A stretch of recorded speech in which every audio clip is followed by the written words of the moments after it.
Basically जो thing है कि अभी आप कवरेज अगर देख रहे होंगे इंडियन मीडिया में, उसमें बहुत हैवी बायस अनफॉर्चुनेटली इनका होता है पाकिस्तान के खिलाफ, कि जो भी चीज़ इंडिया में बुरी होगी वो उसको पाकिस्तान पे ब्लेम कर देंगे, ख़ासतौर पे पाकिस्तान की इंटेलिजेंस एजेंसीज ISI वगैरह पे। विद इन 1 आवर, एक डेढ़ घंटे में ही उन्होंने डिसाइड कर लिया था कि ये पाकिस्तान से आए हैं, और उन्होंने नाम भी देना शुरू कर दिए, यहाँ से फ़ौजी ये वो, उन्होंने बोला कि यहाँ से आए हैं, कराची से आए हैं, मुजफ्फराबाद से आए हैं, ये सब चीज़ें आ रही हैं। और इंडियन टीवी चैनल्स उसको दबा के, मतलब वो फ्रीली कोट कर रहे हैं, कोट एंड वो एट्रीब्यूट कर रहे थे सोर्सेज को। जारी बात तो उनको इंडियन जो इंटेलिजेंस एजेंसीज हैं, एस्टैब्लिशमेंट है, इंडियन मिलिट्री उनको फीड कर रही थी। कम से कम इंडियन मीडिया को ये तो देखना चाहिए कि जो अटैक हुआ है वो तकरीबन 150-200 किलोमीटर इनसाइड है फ्रॉम द LOC। तो वो क्वेश्चन करें एजेंसीज को, अपनी इंटेलिजेंस एजेंसी, अपनी गवर्नमेंट को, कि ये अटैक हुआ कैसे। और ये इंडिया में मीडिया नहीं कर रही है, अनफॉर्चुनेटली मीडिया को करना चाहिए, लेकिन राहुल गांधी कर रहे हैं, और एक दो जो इंडिपेंडेंट जर्नलिस्ट हैं जो अब मेन स्ट्रीम इंडिया में नहीं आते टीवी चैनल्स में, जैसे रविश कुमार हैं, लेकिन जिनकी बहुत ज़्यादा यूट्यूब फॉलोइंग है, वो ये सब सवाल कर रहे हैं। बट पॉइंट ये है कि काफ़ी सालों से इंडिया तो पाकिस्तानियों को वीज़ा दे ही नहीं रहा था, अदर देन सिर्फ फैमिली रीजंस के लिए, जिनकी स्प्लिट फैमिलीज हैं पार्टीशन के टाइम की, और उनको भी बहुत मुश्किल से मिलता था। तो जो अगर वो वीज़ा कैंसिल करें तो इनके द नंबर ऑफ ये जो अफेक्टेड लोग हैं वो बहुत कम है।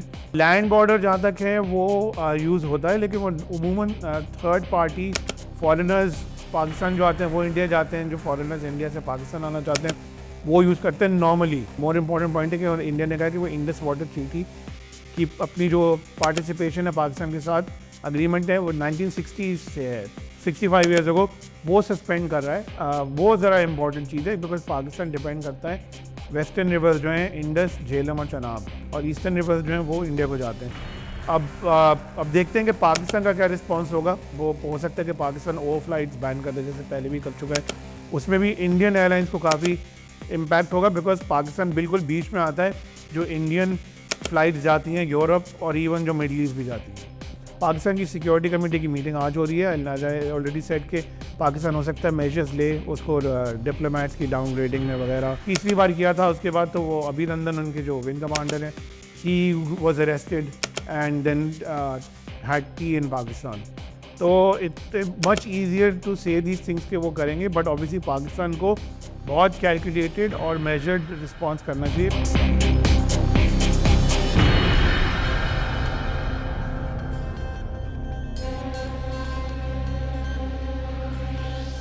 अस्सलामुअलैकुम, उमर कुरैशी व्यू के साथ उमर कुरैशी हाजिर है। आज का हमारा टॉपिक होगा जो बहुत इम्पोर्टेंट अनफॉर्चुनेट इवेंट हुआ है 2 दिन पहले इंडियन ऑक्यूपाइड कश्मीर में, इंडियन एडमिनिस्ट्रेटेड कश्मीर में, जो भी आप उसे कहना चाहें, उसमें पहलगाम जो एक टूरिस्ट इलाका है, श्रीनगर से भी तकरीबन 90 किलोमीटर ईस्ट में, उधर अटैक हुआ है, और तकरीबन 26 से 28 इंडियन टूरिस्ट, और उसमें आई थिंक 1-2 फॉरेन टूरिस्ट भी शामिल थे, तो उनको अटैक करके दे वर किल्ड।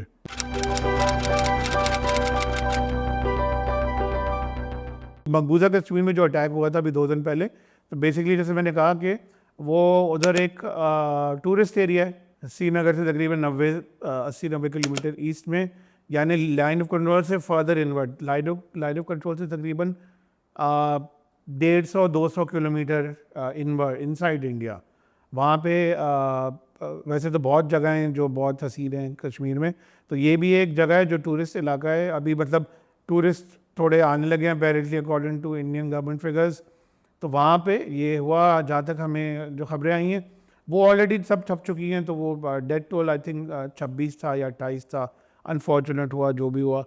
बेसिकली जो थिंग है कि अभी आप कवरेज अगर देख रहे होंगे इंडियन मीडिया में, उसमें बहुत हैवी बायस अनफॉर्चुनेटली इनका होता है पाकिस्तान के खिलाफ, कि जो भी चीज़ इंडिया में बुरी होगी वो उसको पाकिस्तान पे ब्लेम कर देंगे, ख़ासतौर पे पाकिस्तान की इंटेलिजेंस एजेंसीज ISI वगैरह पे। परसों जब हुआ तो मैंने भी देखा ये, क्योंकि इंडियन चैनल्स सारे आप देख सकते हैं यूट्यूब पे उनकी लाइव स्ट्रीम्स।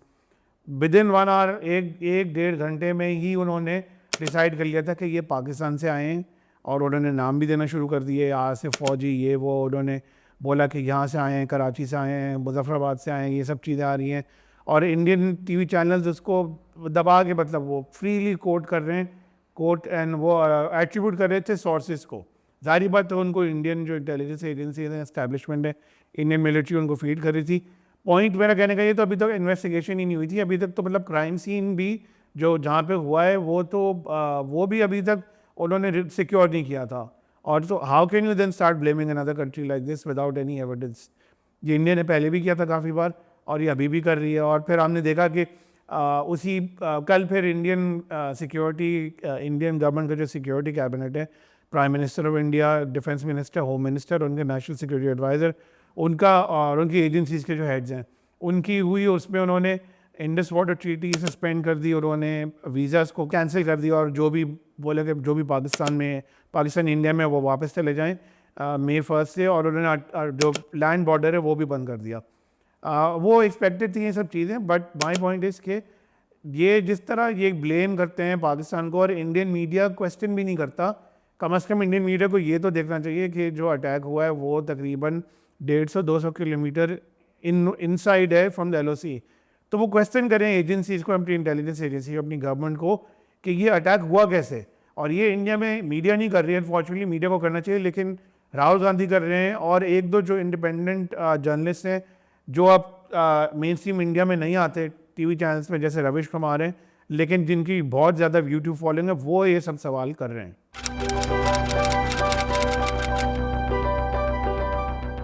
जी, जैसे कि मैंने कहा कि इंडिया ने ऑलरेडी कुछ मेजर्स अनाउंस कर लिए हैं और पाकिस्तान उनके रिस्पांस में आज उनकी मीटिंग हो रही है पाकिस्तान गवर्नमेंट की। हो सकता है कि पाकिस्तान भी मेजर अनाउंस करेगा, लेकिन इंडिया ने जो अनाउंस किए हैं उसमें कि वीज़ाज़ कैंसिल कर दिए हैं और सार्क के अंदर एक प्रोसेस होता है सार्क ममालिक का, जिसमें अब वीज़ा फ्री एक्सेस अलाउड होता है कुछ सिलेक्टेड लोगों को। बट पॉइंट ये है कि काफ़ी सालों से इंडिया तो पाकिस्तानियों को वीज़ा दे ही नहीं रहा था, अदर देन सिर्फ फैमिली रीजंस के लिए, जिनकी स्प्लिट फैमिलीज हैं पार्टीशन के टाइम की, और उनको भी बहुत मुश्किल से मिलता था। तो जो अगर वो वीज़ा कैंसिल कर रहे हैं तो इनके द नंबर ऑफ ये जो अफेक्टेड लोग हैं वो बहुत कम है। और जो दूसरा जो है कि सार्क के अंदर जो वीज़ा एग्जेम्प्टेड इंडिविजुअल्स हैं वो भी बहुत कम है, बहुत बिल्कुल आप उनको you can count them on fingers of one hand, इस तरह से है। उसका कोई प्रैक्टिकल इम्पैक्ट कोई ख़ास होगा नहीं। लैंड बॉर्डर जहाँ तक है वो यूज़ होता है, लेकिन वो उमूमन थर्ड पार्टी फॉरेनर्स पाकिस्तान जो आते हैं वो इंडिया जाते हैं, जो फॉरेनर्स इंडिया से पाकिस्तान आना चाहते हैं वो यूज़ करते हैं नॉर्मली। या फिर अगर आप बोले कोई ट्रेड हो रही है, ट्रेड भी ना होने के बराबर है, लेकिन जो इंडिया से जो अफगानिस्तान जाती है लैंड के ज़रिए वो शायद यूज़ करते होंगे, तो इसमें तो इम्पैक्ट इंडिया को थोड़ा ज़्यादा होगा। मोर इम्पॉर्टेंट पॉइंट है कि इंडिया ने कहा कि वो इंडस वाटर ट्रीटी की अपनी जो पार्टिसिपेशन है पाकिस्तान के साथ अग्रीमेंट है वो 1960 से है, 65 ईयर्स अगो, वो सस्पेंड कर रहा है। वो ज़रा इम्पॉर्टेंट चीज़ है बिकॉज पाकिस्तान डिपेंड करता है वेस्टर्न रिवर्स जो हैं इंडस, झेलम और चनाब, और ईस्टर्न रिवर्स जो हैं वो इंडिया को जाते हैं। लेकिन ये भी प्रैक्टिकल इम्पैक्ट कुछ ज़्यादा नहीं होगा, बिकॉज पॉइंट इस के अगर आप कह दें कि हम ट्रीटी में अब हम उसके पार्टिसिपेंट नहीं हैं, तो उस पर पानी तो फिर भी आ रहा है इंडिया से Pakistan, because Pakistan down stream है और वो 3 दरियाओं में आ रहा है। तो या तो अगर इंडिया डैम बनाए या बराज बनाए, और उसमें भी 5-10 साल से कम से कम लगते हैं इन तरह की चीज़ों में, तो प्रैक्टिकल इम्पैक्ट इसका कोई ख़ास नहीं होगा। ये सिम्बॉलिक इम्पैक्ट है, प्रैक्टिकल नहीं है। अब देखते हैं कि पाकिस्तान का क्या रिस्पॉन्स होगा। वो हो सकता है कि पाकिस्तान ओवर फ्लाइट्स बैन कर दे, जैसे पहले भी कर चुका है। उसमें भी इंडियन एयरलाइंस को काफ़ी इम्पैक्ट होगा, बिकॉज पाकिस्तान बिल्कुल बीच में आता है जो इंडियन फ्लाइट्स जाती हैं यूरोप और इवन जो मिडल ईस्ट भी जाती हैं।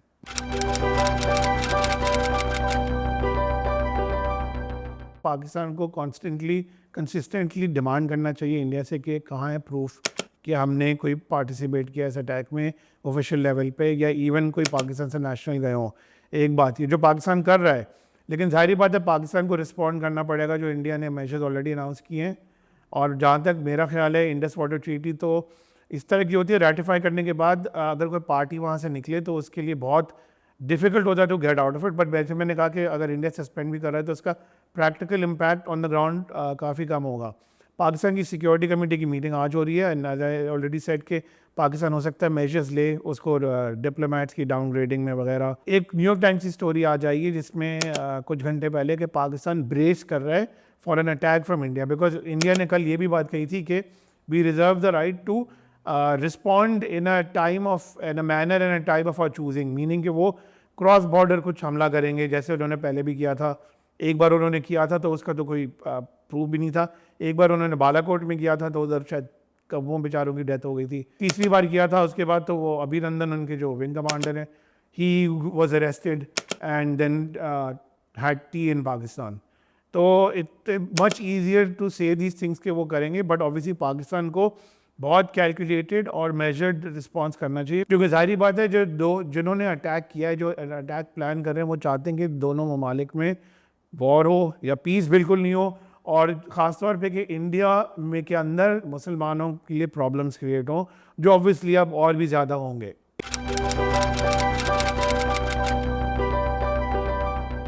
आज के लिए यही काफ़ी है, बिकॉज ये काफ़ी इंपॉर्टेंट इवेंट है। हो सकता है ऑब्वियसली कि इसकी इम्प्लिकेशंस अभी आने वाले दिनों में फील होंगी और भी डेवलपमेंट्स हो सकती हैं। Thank you for watching. Please press click on the subscribe button.